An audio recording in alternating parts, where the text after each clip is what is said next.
Let me take this chance to welcome you to Sportswave, a light athlete talk show. Sportswave is an organization that strives to foster a healthy sports environment for the African coach and athlete through interviews and coaching educational programs. Of course, today we are pleased to have the first Kenyan lady, Ms. Alexandra Ndolo, who has competed and won medals in sports of fencing at various high levels. Some of our achievements are winning 5 gold medals at the various under-23 championships events across the world since 2013 to 2018. She's a silver and a bronze. She has won a silver and bronze at the World Cup Championships. Of course, recently in the World Championship 2022 in Egypt, she also won a silver. She's ranked number 9 in an event, AP, in the world. AP is a class of fencing, if I'm not wrong. And more importantly, has been involved in promoting and developing the sports of fencing in Kenya. Miss Ndolo is born and brought up in northern Bavaria, Germany, competed for Germany, and until 2 months ago when she finally made a big decision to compete for the land of her father, Kenya. So Miss Ndolo, please welcome. And just briefly, the goal of this talk show is to learn from you. We try to educate the upcoming athletes, from people who have made it to that kind of level, the World Championship, that's the highest level, of course, besides the Olympics. So it would be good to learn from you a few tips that keeps you going and makes you maintain your performance at that level. So maybe I'll ask you a few questions. Please feel free, answer in any way, your best way possible. And this will lead me now to my first question, which everybody else has always asked you. Yeah. That you are born and brought up in Germany. You have had a lot of success with the German team, and you still have a great chance to achieve more with them. I believe the support you get in terms of technical, financial, and even moral is tremendous. How will this be affected when you stop competing for the German team and start competing for the Kenyan team in terms of your career? Yeah, as you said, I had a really good time with the German team. This is true. I competed for them for the last 15 years. And I had a great support system. Germany is well established when it comes to supporting high-level sports. That is true too. But I'm trying to build something in Kenya. I really, really believe that Kenyans can be great in many, many different sports. And my passion is fencing. So I decided for the second part of my career, I want to come back to Kenya. I want to do this sport in Kenya. I think it will be challenging for sure, because as I said, the structures in Germany already exist.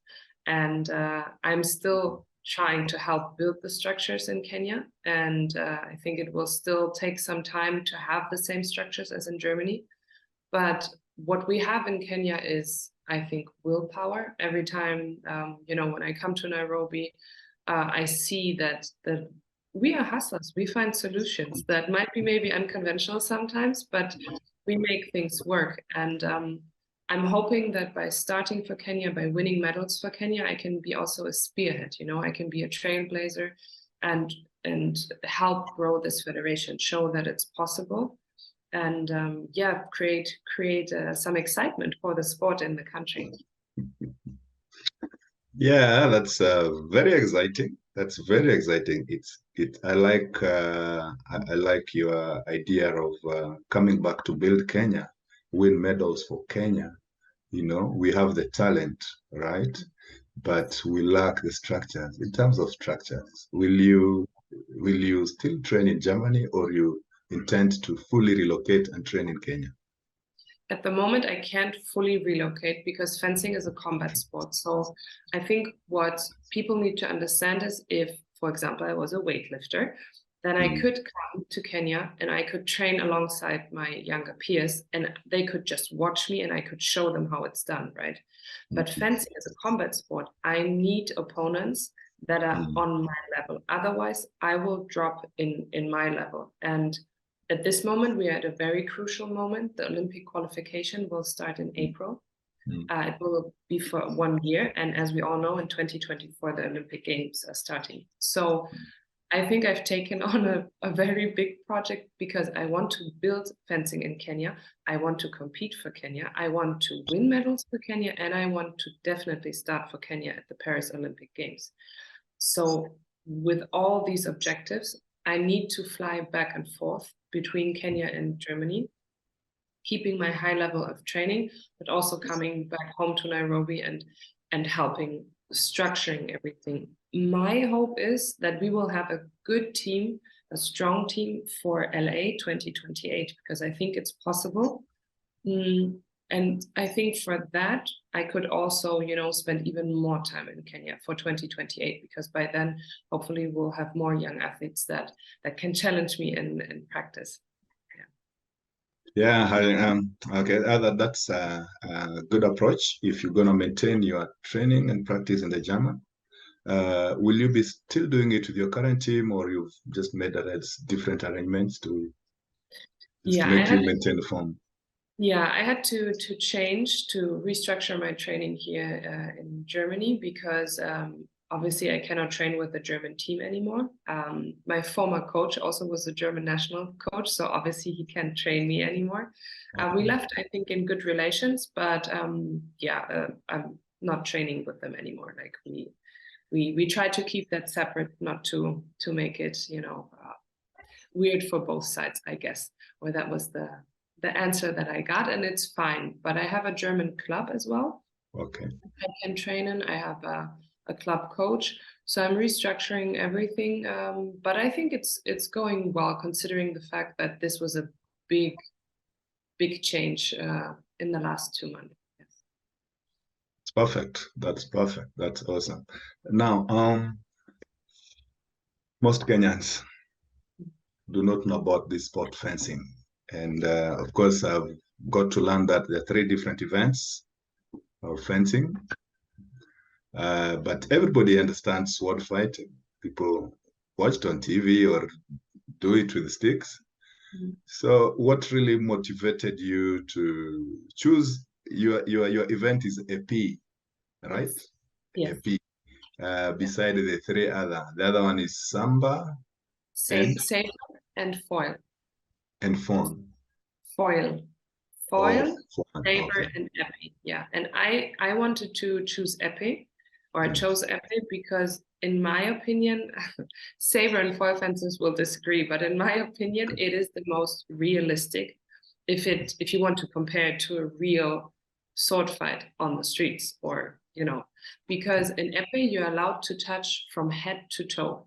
Every area of the body is a target area. You get the same points for every hit. And it doesn't matter whether I attack you or whether I'm fencing defensively. If I score first, it's my touch. So I think that is very realistic. And in foil and saber, you have some additional rules, whereas in you have to attack to get the point. There are certain target areas. In saber, it's from the waist upwards, up until the head. In foil, it's just the torso. So it gets a bit more complicated. Some decisions ultimately get made by the referees, and so for me it made sense. No, I want this to be like a real fight. If I touch you on the arm, I touch you on the arm. You can't negotiate with that. So it's an all-out war. Yes. Yeah. Kicks, blows, headbutt. No, kicks. No. No, in terms of normal fighting. Yes. Yeah. Normal street fighting. You're allowed to kick, punch. No, you're not. You just have your weapon. You just have the No, épée. Yeah. I understand that. I'm just saying, I'm just trying to equate it to a normal fight. You are allowed to touch anywhere with your with your sword. Is it a sword, or you call it what?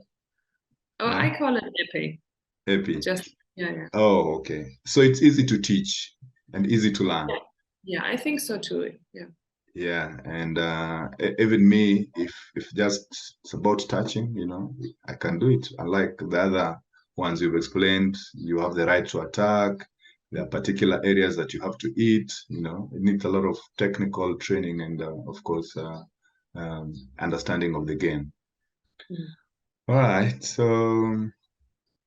so in the game of fencing or in your training as an athlete, how well do you plan your trainings and do you discuss this with your coach? And Yeah, I work very closely with my coach. I used to have an athletics coach that I worked with. So yes, I took over lots of his plans because we worked together in the last 6 years. So I have a good understanding of what I need to do outside of the fencing hall. My running schedules, going to the gym, lifting weights, sprints, all of those things. And then I have a fencing coach, and with him I plan the week, usually the week ahead. And also, if we find some difficulties because the body is not a machine, then we adjust during the week how to go further. Because I think with younger athletes, you have to tell them more how you're planning the week, and they should just listen and do it, unless they have some major issues. Obviously, they need to give you feedback. But I think with older athletes, I mean, I have some experience. This is not my first season. So if I tell my coach, you know what, I yeah. think before the competition, the day before, I need to have this and this Mm. training session, or actually the day before the competition, today I don't feel like it. I know how my body responds. So the coaches Okay. actually also listen to me. So you have two coaches that you constantly in touch with in terms of your training plans and how your body feels. Yeah. And now you've mentioned that sometimes you don't feel right, Mhm. and you have to mention this to your coach. On those negative days, the days that you feel awkward and you don't feel like training, and you have an event before you that you need to train, do you talk to yourself or how do you motivate yourself sometimes? Yeah, uh, uh, just to ensure that you put in the work that is required, for you to maintain the program and hit your target. Yeah, I mean, motivation usually isn't the problem for me. Actually, almost never, because I'm very Mm. goal oriented. So I know what my goals are, and I've proven in the last years to myself that if you stick with what you wanted to do and what you have to do in today, then you reach your ultimate goals by the end of the season. But of course, there are days when I feel tired, even waking up, because the training weeks can be quite challenging. I train 6 days a week, once or twice a day, so it's a lot. But I usually, I motivate myself with the far goals. Telling myself, okay, you want to go to next World Championships, you can't Yes. skip today.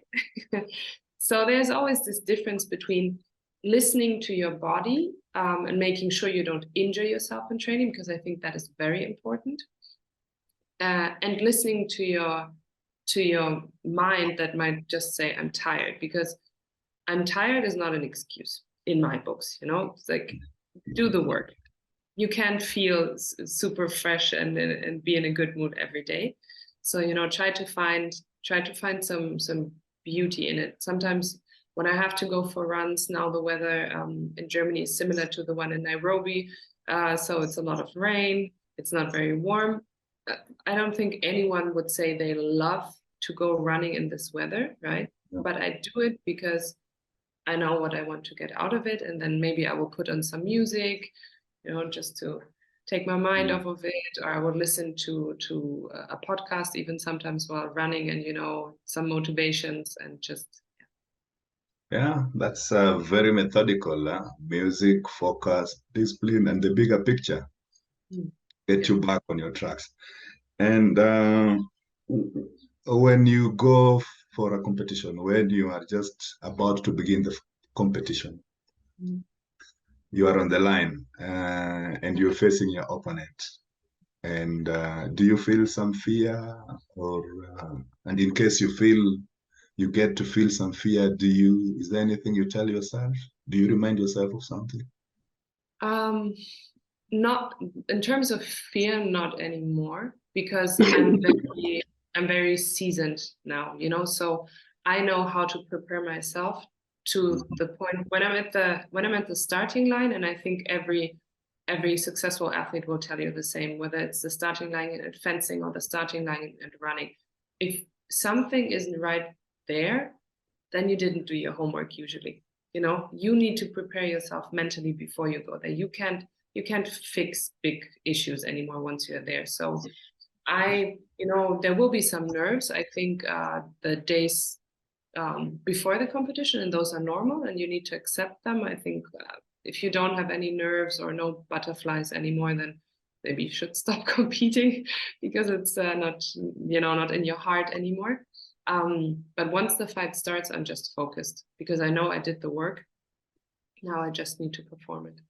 So probably I may need to make a distinction in my question. It could be there's a difference between fear and doubt. Yeah. Yeah. So what I meant is, nerves, you know? Yeah. So I don't. Just go on. Yeah, I think so. Nerves are normal and should be there. Fear, yeah, you need to learn to deal with this. I'm not scared really anymore, I would say. I'm nervous because I don't know what's going to happen, because fencing and competing is like life. So I made a plan. I have a vision. I usually know the opponent, but what really will happen in the next seconds, no one can tell you. You know, so you need to have. It's good if you can, I think, trade fear with faith, nerves and faith. You know, nerves, okay, acknowledge them. Here I am. I want to do good. It's normal to feel this, and faith that all your training will pay out and you will have a good match. So you definitely said it. You self-talk. You want to do good. Yeah. Is that what you tell yourself when you encounter nerves and self-doubt? Among other things, but I'm not going to tell all my secrets. But if you watch my matches, you can see that I self. No, don't mention it. But I just wanted to get the fact that you talk to yourself. You tell yourself, Lexi, this is, we have to do it. Yeah. So you can even see it on my videos. If usually I'm walking on the piece, and there will be some self-talk, and it's okay. Yes. That self-talk is what I want. That is important for people to know, that you have to talk to yourself. Tell yourself you have to do it, Yeah, when you're in that moment, you have to do it, and you have to do it right. There's no way, no looking back. Yeah. All right. So you've been to so many competitions, right? Inside the competition, of course, everybody expects to do well and do good. And sometimes you don't like the outcome. Is there any particular match that you really felt you didn't do give your best? Yeah. And you realized or learned that there's a mistake that you did. Yeah. Yeah. Is there any match that didn't go as per your plans, and if there's any big lesson that you learned from it? Yeah. So this I also need to answer in a few steps, because when I go to a competition, I want to win, and I don't want to win the match. I want to win the competition. Literally every competition I go to. But this is just my mindset. So if I go out before winning the competition, which happens a lot because this is fencing, unfortunately, I will not be satisfied. So, but there isn't really one particular match where I would say, oh God, I didn't do myself justice, because I give it my best. And you have to accept in fencing, and this is why I think it's a great school of life. You might give your best and you might want it with all your heart, and you still might lose. So you have to pick yourself up, as you say, dust yourself off and just say, okay, I'll try again. I'll talk to my coaches. I'll try to analyze the match, and I'll do better the next time.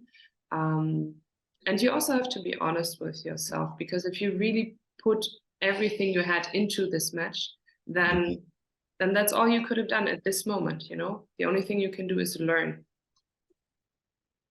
Right. Probably kindly make for me a distinction between winning the competition, not the match. Mhm. Yeah, so in fencing, we have at the World Cup level, we have Fridays where we have the pool system where all the competitors get put into groups of 7 and everyone has to fence against each other on 5 points. Out of this, you make a ranking.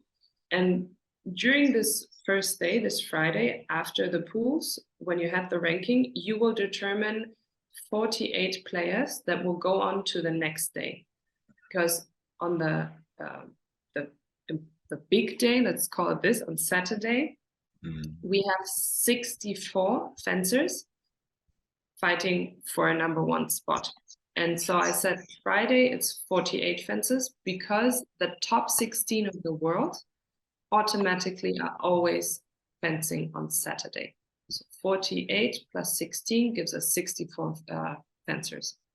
So on the big day on Saturday, we have 6 matches on 15 points, going all the way up to the gold medal match. So if I do 3 matches, for example, and I lose the 3rd one, I will be among the top 16. If I do 5 matches and I lose the 5th match, I will rank 3rd in the overall competition. You know, so I can do a really good match. And this will be like a step. But to win the competition, you have to win 6 major competition, 6 major matches. That's interesting. So, in a way, you can't tell your opponents before the match. You can't. You can always just the next one. You know, the next one you can tell. It's a bit like if people know how tennis works. You know, you always have this pairing. So in tennis, in men's tennis, you would say, oh, okay, you know, Nadal, he should reach the semifinals. But if someone beats him before, it's not guaranteed. If I reach the semifinals, I'm going to play against him. So it's kind of like this. So is it easy to research your opponents well in advance? And like in fencing, what kind of information do you try to get? Yeah. I think everyone has their own style in fencing for sure. At least I think you can tell the individual athlete from the way they fence. You know, some people are more offensive, some are more defensive in their style. And there are also different schools. So, for example, there's an Italian school of fencing that is very distinct, a French school of fencing, Hungarian, Korean, Chinese, American way of fencing. So, you know, you can tell first by the nationality and then by the individual how they fence. I do research my opponents, definitely. There are some people who are new in the World Cup cycle that I might have to do some more research. I fenced a girl or a woman many times. I won't do extensive research because I already know what to expect. But yes. So basically, you have to learn all these styles: Korean, American, Italian. So whatever style that your opponent uses, you have to counter it. Yeah, you could say that you have to counter it, or you could just say you know what to expect. You know, because there are 2 ways of approaching it. Either you say I have this style and I want to react, or you can say I have my own style. I want to you know, impose it on the opponent and you know, make her deal with whatever I'm bringing. But it's just good to know what to expect.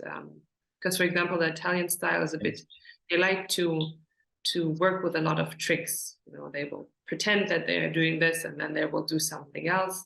French style is a bit more forward, very aggressive. So you just need to know what to expect. Okay, it takes a lot of work to be at the top because you have to learn all these fencing styles. Yeah. Amongst the people you have, played against or competed against, is there one that you feel or think was most the fastest? No, not really. No, there isn't one person. I think there were like some fierce matches. I remember when I was new to the circuit, there used to be one Russian lady that was very, very skilled. and also she liked to play a lot with her opponents. So actually, I remember fencing her once, and I lost by a very small margin. And you could tell from the outside that she wasn't playing. She was really focused, and she was really fighting well, because she knew if she was just playing around, she could even lose the match. So I think that was like the biggest biggest honor I could get out of this match, even though I lost. But I knew she took me serious. So things like this. Yeah. So you can face anybody in the world.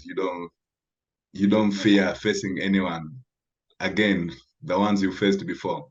You can take anyone anytime. I won a silver at Worlds. Why would I be scared of anyone? Okay, all right. That's nice. That's very good, positive and a strong mental approach to your game. Just as a top athlete, and of course being a mixed race, have you ever encountered criticism, negative talks, either from fellow colleagues, teammates, coach, or even the public?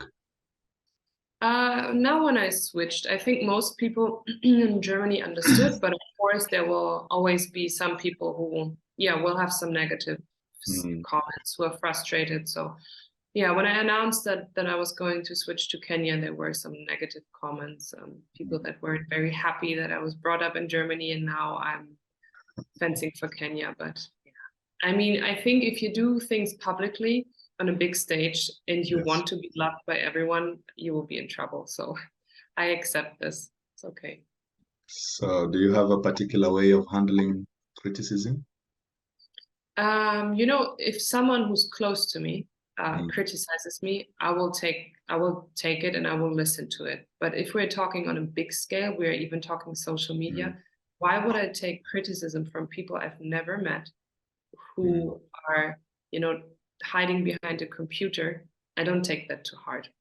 You don't come up to me and say it to my face. You're just typing something. I'm not going to accept that. Yeah, most of this comes through the social media. So does it mean you don't pay much attention to what people talk about or say about you in your social media accounts before a match, or just anytime you select what to read and to listen to? So I use social media for sure because I want to stay in touch, and I also want to inform people. And I think that social media for anyone it is a good tool if you are in the public eye, because you're capable of saying what you want to say and not have maybe third people interpret your words or even your work. So I actually, in general, I think social media can be a good tool, but I don't. I use social media very selectively before competitions, and I try to teach this to the younger athletes around me, because I think they get, or many of them get distracted a lot. I think my biggest advice to young athletes would be, if you feel those competition nerves that everyone feels, don't try to distract yourself with social media. It will not get better. You might feel at ease because you're thinking about something else, but you're not focusing on what you're supposed to focus on. And imagine reading an unkind comment right before you're going on the piste, and distracting your mind with something like this. How can this be helpful? So yeah, I use social media before competitions, but very selectively, usually just to tell people, listen, now I'm here, my competition will start then and then, and I answer everything afterwards, after the day is done. I think that's the key. Selectively, you don't pay attention to what is not necessary at that moment. All right, I like that. You call yourself Lexi? I have so many nicknames.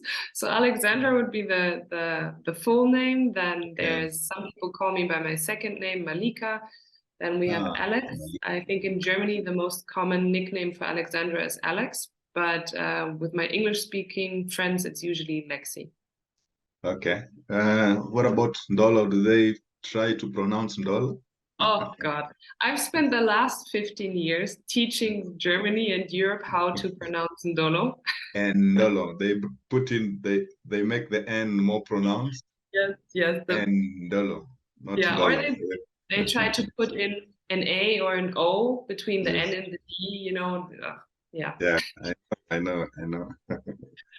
So what I was about to ask is, winning requires you to be different, but people fear being different. Is there any big investment or some selfish thing that you've done or you do to ensure that you keep on winning? So first, you said something about being different, Being and different? I'm mixed. So, and I grew up in Germany, and I've always been different, just by looks. I don't look like the typical German. I don't look like the typical Polish person where my mother is from, and I don't look like the typical Kenyan person. So wherever I've traveled, I've been kind of called different, look different, whatever. So I think I got used to this by a very early age. Also, I'm very tall. I'm 5'11", so people look, and it's for me, it's okay being different, and I think I even took it on in my teenage years as being of okay, I can't have a classical peer group where everyone looks the same. Then just let me stand out and let me do my thing. And Very, and as it comes to being selfish in sports, I think the most selfish thing I do, which I regret, but I have to do it, is that even my closest people, even my sisters that I'm very close to, the people I love, my mother, my stepfather, when it comes to competitions, it might be that you don't hear from me for 5 days.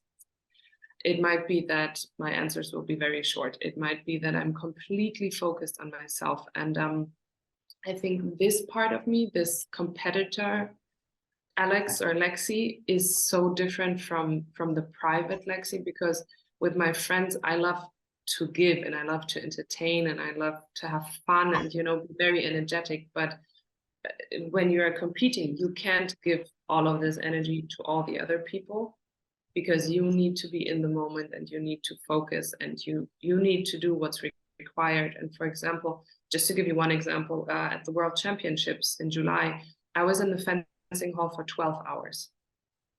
I arrived, I competed, I had those 6 matches, I had to go and do the anti-doping control. So 12 hours in the hall requires a lot of mental energy. Imagine me having a call with someone in between from my family or answering messages on social media or whatever. I believe it's not possible to do those things and also be laser focused on what you're set out to do on those days. Sure. That is very, very important to acknowledge who you are, what you are, accept it, and forget about what other people think, and just maintain your focus in doing what you have to do. That's very important. And most people or most athletes, not even athletes, generally in life, people tend to hate themselves, or dislike who they are or what they are. And then that ends up affecting them totally in whatever they're doing or in their life in totality. So I really like your approach. And of course, that's what keeps you winning and maintain it. Yeah. I also think that people want to be liked, and I understand this. But if you want to achieve great things, you have to realize you can't please everyone all the time. You won't be able. If you are trying to do this, you're bending over backwards and you're not helping yourself, because people will approach you and they won't understand that at this moment you cannot talk. And they will be upset in the moment. They really want to know you, they will come back a second time and you can explain it to them. If they just want to go on and label you as someone who doesn't want to talk to them, well, then it's like this. It's okay. You remind me, I once listened to an interview by Kobe Bryant, and he said he said exactly the same things. He said when in his moment, don't talk to him, don't touch him, don't greet him, don't do anything to him. He will not respond. You see, so he doesn't care what you think, what you feel, what you want. He only cares or thinks about what he has to do, and it's important. Yeah, it's important to maintain your focus, because distractions, trying to please people and then you distract yourself. You lose, you go back to your own room, it's you and yourself alone to blame. Yeah. Start criticizing yourself. I wish I knew I could have done this or or not done that. Then Yeah. you end up being miserable instead of And being happy. if it's your job to perform, would you rather be criticized for losing or would you be criticized for not shaking everybody's hand in the hall? I know which one I'm choosing, so it's okay. Yeah, yeah. You can't please people. So, in this case, what do you do to improve your mind? What kind of books do you read or tapes you listen to just to make your mind, Mhm. uh, better? I think everyone has to find their own inspirational stories. I don't believe in telling you, "Oh, this was the story or this was the book I read and the podcast and this helped me." What I can say is that I meditate for sure. I like meditation because it keeps you in the moment, helps you not to stress out about what will happen tomorrow, what happened yesterday. So I would advise young people try to be mindful, I think is the word, trying to be in the moment and meditating. And this is what I do on a daily basis now. I know I have certain books. I'm not going to again. Yeah, I don't think it yes. helps, and also I don't want to share it because it's No, very no, no. personal. Yeah. But yeah, try to the mind needs to be trained as well as the body. That's sure.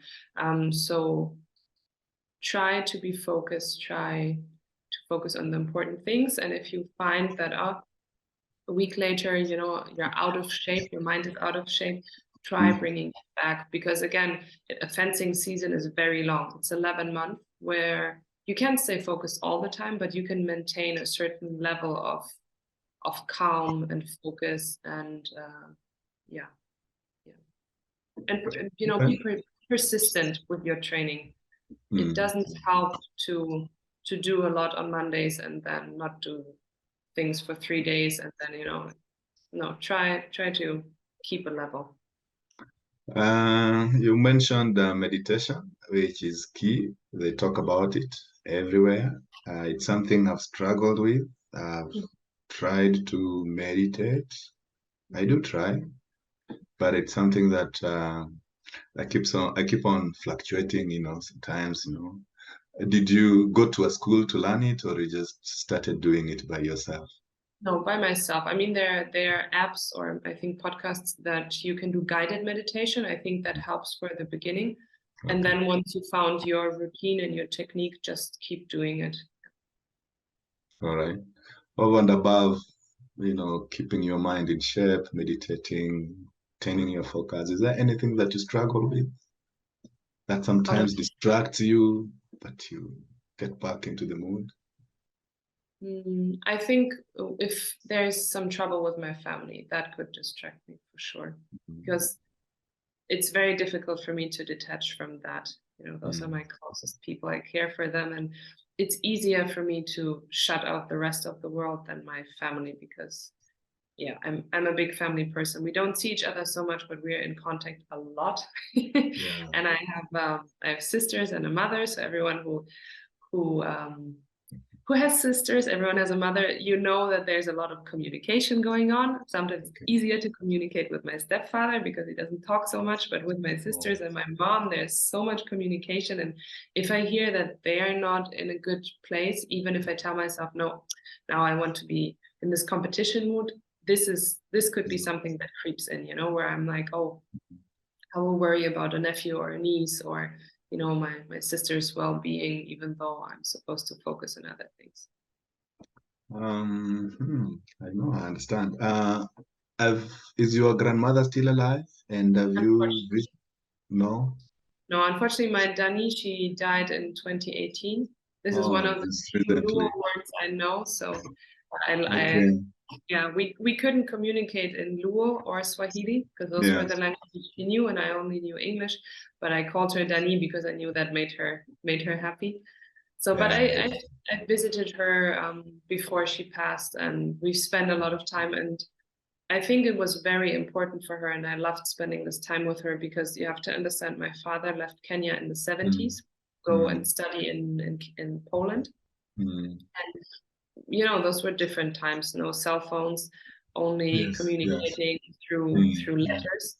And unfortunately, my father died when I was 10. So in those 20 plus years, between leaving home for university, migrating to Germany with my mother, my grandmother only saw her son, I think, 3 times. So coming home and just showing her my face and feeling like she's close to her son in some way was very important to me. And I think it gave her a lot of joy in those last years. More or less like Obama.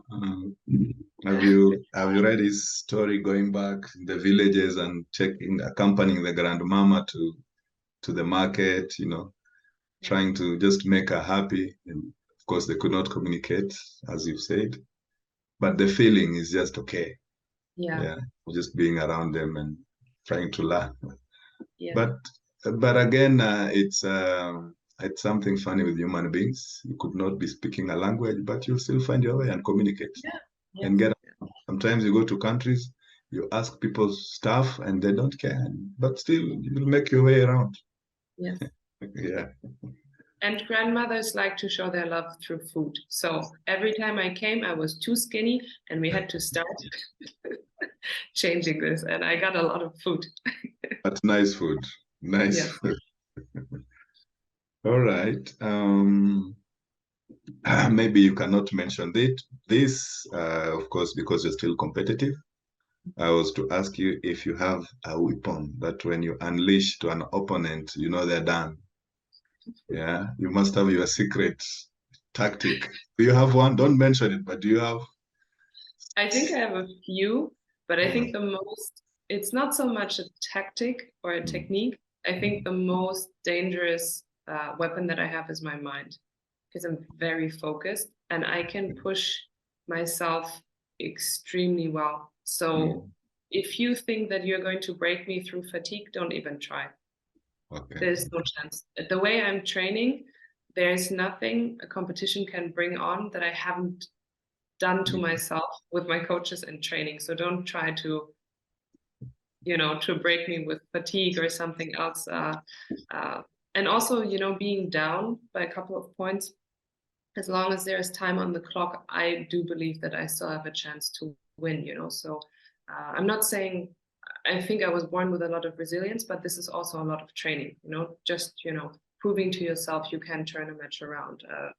I approach practice the same as competition. So teammates sometimes don't like it, but in practice, I will try to win every match. And if you are not putting in the effort, I will try to win the match with a huge difference because I'm fighting for every touch. Like many sports, football, you see, in football, basketball, wrestling, you see people trash talk each other. Does it happen in fencing? Not really, because we're not allowed to. And also, we have the physical distance. So if you would trash talk or insult the opponent and the referee hears it, you will get in trouble. You will get because in some sports, it's a tool that most opponents use against, use against the others to, break them mentally. Yeah, I think fencers use body language. Oh, we're not allowed to say it verbally, but you use body language to intimidate. Okay. So now you've conquered the World Championships. You're looking forward to the Olympics. What else would you want to achieve with your career beside the Olympics? Well, first the Olympics. This is like the biggest thing. I wish you well. I wish you well. But apart from this, and I think I know this is why I switched to Kenya. I want, as cheesy as it sounds, but I want to have a legacy, and I want to have a positive legacy, and I want to help build something that is bigger than my career, because I think in the short and middle term, winning medals for Kenya will help the system. But just, bringing the attention to East African fencing and African fencing, actually, because African fencing exists, but it's still the, let's say, youngest continent out of all the continents where fencing is being done, and I want to to help make Kenya and East African fencing so big that in a few generations people will say, ooh, because now people say, oh, look, that's so exotic. She's coming from Kenya. But in a few years, a few generations, I want people to be like, oh, she's coming from Kenya. She knows what she's doing. This will be a problem. So yeah. Sounds nice. Any athlete that you look forward to, like a mentor? No, not really. I think at this point, I don't have mentors in that sense anymore, especially not other athletes. There used to be one French fencer who was very fierce and who trailblazed a lot in France. So I just like her style of fencing. She was fierce. She was the first Black one in the French team, and she actually put the region that she came from on the map. And now a lot of guys in the national team come from her region. So I think that's a cool story. Oh, that's nice. Yeah, it's always good to appreciate what others have done. And most young people do not know that it's important to have someone you're looking forward to being like them. It helps guide you in the process of getting better. Because as a person, you might not see yourself, what you're doing wrong. You may think you're doing all the right things. So unless you look forward to somebody who has made it in that same line, then it becomes difficult. Yeah. Yeah. I would like to add one thing for the young guys also, because I think things have changed a little bit through social media, that a lot of young people think fame or accolades come super easy, and just you need one click, one video, one lucky moment. Please don't buy into this, especially if you're going into sports. It is not an overnight thing. No one has overnight success. You might have overnight recognition, but getting there means you put in the work for years and months. And if you're staying up there, you're still doing it. So please don't get frustrated if you are just starting your journey and you're not seeing those results instantly, and don't compare yourself with others, because you don't know their story. So just try, focus on yourself, be patient, put in the work. And if you're consistent, and I'm saying for years, because fencing is a sport where you need to be consistent for years, you will see the results. But don't believe if someone is trying to tell you, oh yeah, he or she came and overnight it just happened for them. It does not. It doesn't happen like this. You have to do the work, the real work, and be patient. Yes.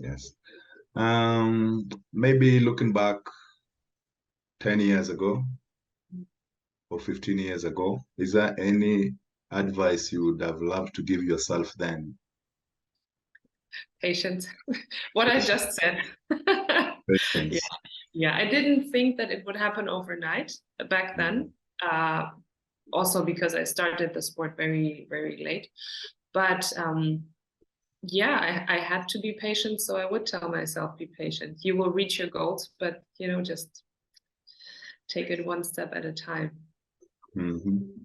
So if we were to ask you now, we want another Alexandra, one of the qualities you'd be looking at in an athlete is patience. Yeah, consistency, patience. Yeah. Okay.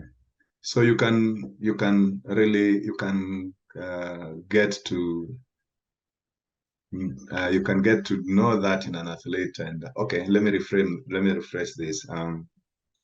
If I were to task you, we want another champion like you, what, beside patience, what other qualities would you be looking at in an athlete, and probably how would you do it, to produce a champion?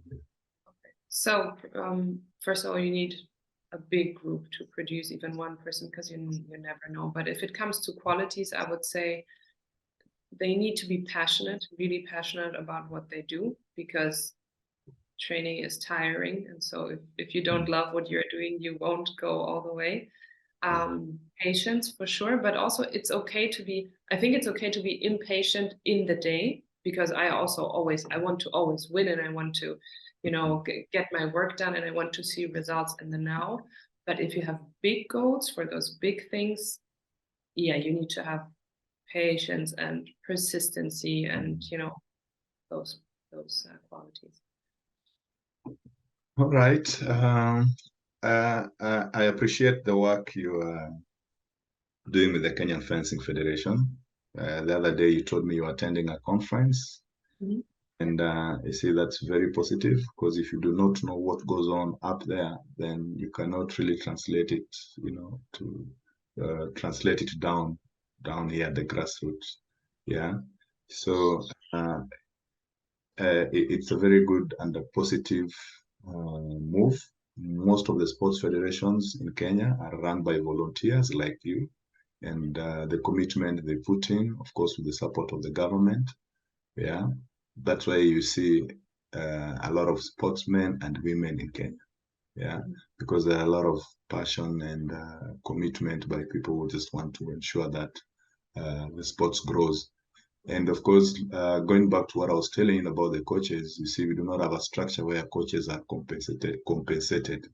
Coaches volunteer, you know, just to help work with athletes. And of course, maybe once in a while, opportunities arise here and there, and then they get maybe a trip outside the country. That's when they get to be compensated. So whatever you're doing is very key to developing sports in Kenya, and of course coming back to Kenya at that level is almost 80%, you know, sure bet that you'll win a medal for Kenya in any championship. Yeah. So, and people will really embrace that. Myself, when I heard about you, you know, I really felt that you're doing something right. You're doing whatever you're doing is the right thing. If it makes you happy, and it makes you happy, and it will make other people happy, and it will develop the sport. Yeah. Through your act, we'll have, like you said, you need a multiple of people to get one talent, but you never know what that one talent, yeah, will the impact that one talent will create. So please, when you're out there still in Germany, if you can find other Kenyans who are of similar descent who would like to participate for Kenya, it motivates, you know, it motivates. I thank you so much for availing yourself into this show.